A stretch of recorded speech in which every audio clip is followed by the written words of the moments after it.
which is the co-owner of Manchester United, Sir Jim Ratcliffe, who's claimed the UK has been colonised by immigrants. You can't have an economy with 9 million people on benefits and huge levels of immigrants coming in. I mean, the UK is being colonised.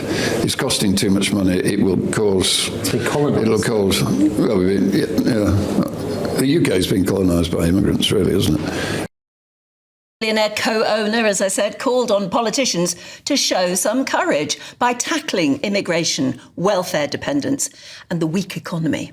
Well, the Prime Minister has responded to the comments, branding them as offensive and wrong, and he's called for Sir Jim to apologise. Well, joining us now in the studio, former political advisor Charlie Rowley. I mean, it's a very delicate subject to talk about anyway, especially in the terms in which he discussed it. But as we've got quite a few people getting in touch already, including Brian, morning Brian, who said, Sir Jim only said what we're all thinking. Yeah, I mean, the word that everybody is obviously getting critical about and want to talk about and want to focus on is colonised, and I think that is probably not accurate. I think that's probably why he should apologise for that. But the sentiment is absolutely spot on. He was talking about you can't have a state where there are about 9 million people that are, or plus that are on benefits, I think it was. But basically you have a state where lots of people are claiming benefits, where there are lots of people coming into the UK that aren't working, that aren't contributing, that don't pay taxes, that are in receipt of benefits and support from the state. That is not a sustainable footing for any country to go on to have growth in the economy, to have the job creation, to have the innovation and everything that we want to see in this country to deliver growth, which is what the government wants, and to deal with all the other issues that we've been talking about for more so in the last few years, because people feel able to talk about it, like community cohesion, like cutting crime, like dealing with, you know, for far too long, I think there have been people from different groups and backgrounds that have been able to live in particular areas, but have gone unquestioned when it comes to things like the grooming gang scandal, particular communities where local authorities aren't talking about it or confronting issues, or the police.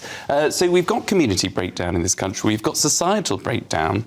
Some of that stems from immigration, some of that stems from people on benefits not paying their way. I think that was the tone of what he was trying to suggest. But obviously the language was just a bit clumsy. No, maybe he didn't use the right language, but what is interesting is that this is someone who's a sort of pal of Keir Starmer, someone who supported him at the last election, keeps saying what a nice bloke he is, and it's those attacks from within, really, which are the most damaging.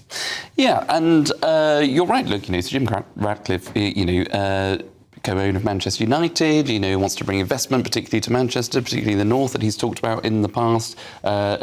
Businessman, well known. He carries weight around, you know, when he talks about the UK economy, when he talks about things that are not quite right. So people will listen to what he has to say, and indeed they have. But you're right, supporting the Prime Minister on the one hand, but being critical of not getting on top of the issues that people care about, I think is really pertinent to the conversation. Do you know what? Sue's messaged in, and this is exactly what I thought when I saw the story this morning. It says Starmer has a brass neck telling Mr Ratcliffe to apologise. And I get that sentiment. Well, to be perfectly honest, I think the Prime Minister, you're right, has got enough on his plate, and it's probably not for him to get involved, although he would want to because of the week that he's had, and I think he wants to be seen to be getting on the front foot of, again, probably shifting the dial of the political narrative. We're not talking about, although we might do, we might be talking about some appointments that he's made in the past, and, you know, what he... His reaction isn't to say, these are very important issues, but I don't like the language you've used, but instead he's just come out sort of saying, this is offensive, you must apologise. It's like he's immediately, steam has come out of his ears at the word colonisation, but again, no real interest in the issue, and why somebody as important as a former friend and donor should be so exercised about it as to say these things. Well, you're absolutely right, and it's, you know, reminds you a little bit of the riots in the summer that we had a couple of years ago on the back of Southport. Now, obviously, you know, tragic killings of young girls that were brutally murdered at a dance class, not by someone that might have necessarily been someone that we, you know, would want to celebrate, but the riots that ensued after that. as wrong as they were. There shouldn't have been those riots. Of course there shouldn't have been. But the Prime Minister proceeded to say that anybody that then had an issue with potential immigration or anything else was part of a far-right bandwagon. The tone was wrong. He misjudged the mood of the country there. I think he would have been perfectly within his rights to say, I think that language that Sir Jim has used is clumsy, is not quite right, but I understand the sentiment of what many people in this country feel, which is why, as a government, we're doing X, Y, Z. What people want to see from the government is just delivery of tackling these issues, not just talking about what they're going to do and not criticising others for their language. But we'll talk more about that throughout the programme, definitely. Yeah. We're living in a time of what feels like pretty significant social change, and it makes us question things that we've even taken for granted for decades. And one of those at the moment that people are wondering about is actually money. Is the money in your bank account safe? Should you be investing elsewhere? Are we looking at a potential global crash? What will it mean for your savings? Is there a way that you could be using your money that might be outside of government control even? Well, TallyMoney is potentially one solution. So I'm delighted to say that I'm joined today by the CEO and founder of TallyMoney, Cameron Parry. What is TallyMoney? Well, at TallyMoney, you basically get gold you can spend. So we give people an individual account in their name, everyday account. They get a sort code, an account number. They use that account just like they would pounds from their bank, but it's milligrams of gold that we brand as Tally. Okay. Why would you do that, though? What is the benefit to the customer instead of just having a normal pound sterling account? Gold's performance against the pound is above 11% per annum over the last 25 years on average. But we still need money in our daily lives, and we have savings. We know that it's good common sense and prudent to save up for things, not just live in credit. You know, whether it's a holiday or a rainy day, your retirement planning, you need to have money in your life, basically, that you can rely on, that's dependable, that nobody meddles with, that nobody can weaponise against you, which is another element of government control when it's the government currency, which we could talk about another time.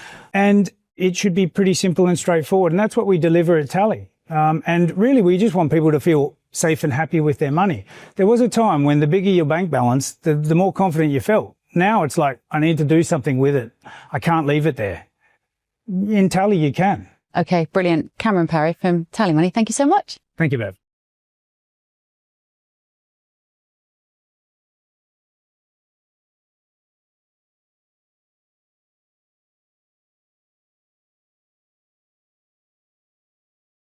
We're joined now by Shadow Chancellor Mel Stride, joining us, I think, from Westminster, if he can brave the cold and the weather today.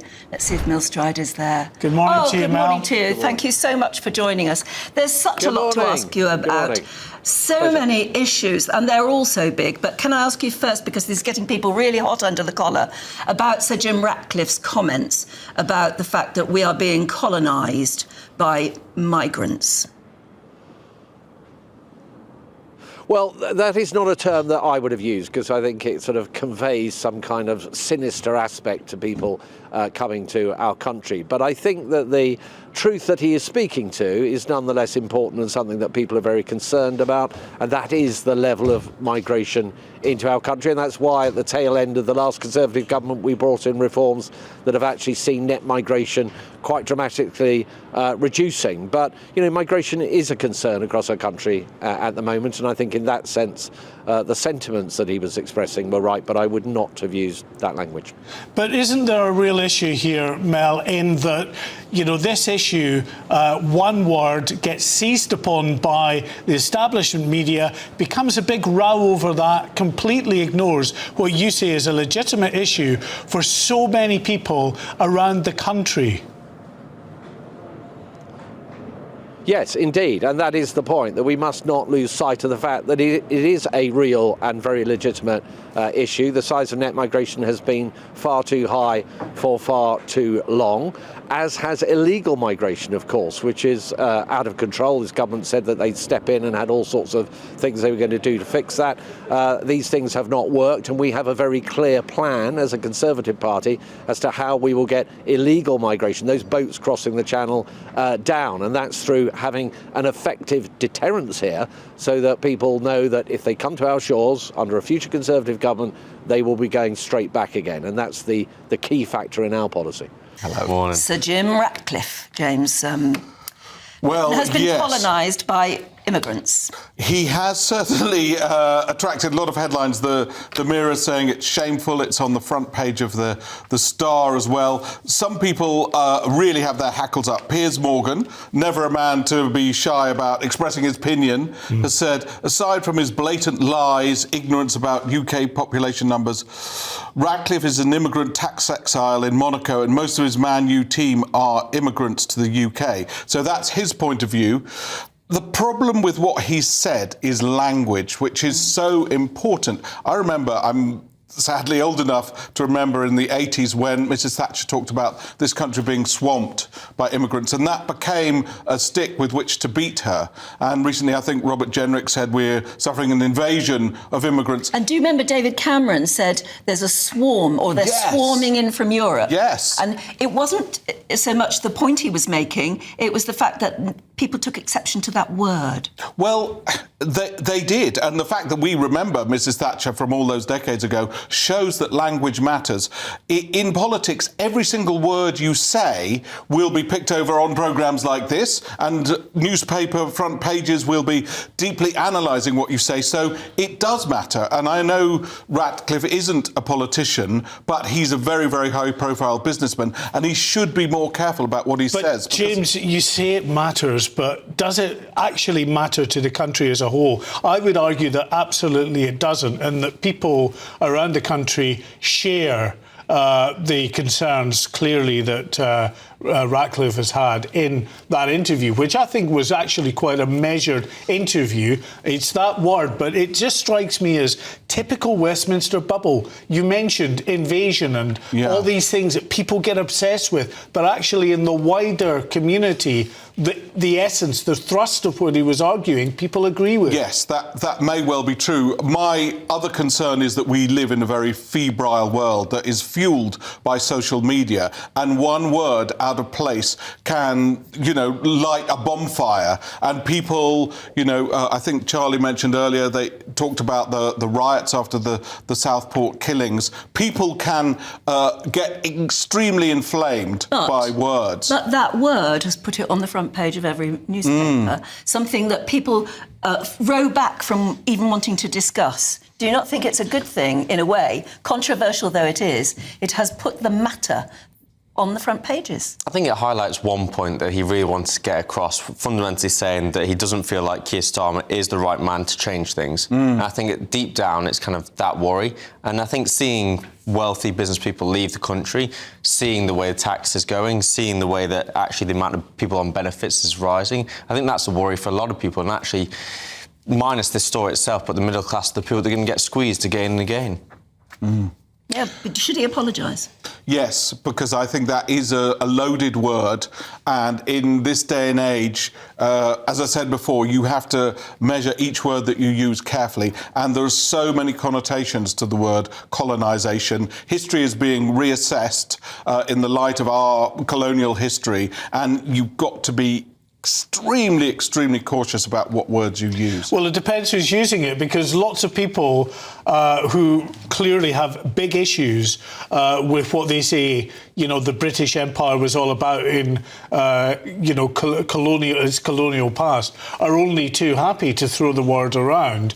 But yet, on the other side, those who may have some real concerns about the rapid nature and the numbers of people coming over here and the real effect that is having on the social fabric of this nation, feel that that's a word that they should be able to use as well. I know that you say it's an incendiary word. I just once again say that actually in the country, the wider country, I'm not sure the word is seen as incendiary as you say. No, well, maybe I live in a Westminster bubble. I've just popped. But I do think that people on the other side of the argument have to be careful about how they use the word as well. It applies to everyone, not just Jim Ratcliffe, not just David Cameron. It is a universal thing. Be careful what you say, because people take notice. I think we can agree on that, absolutely. Let's move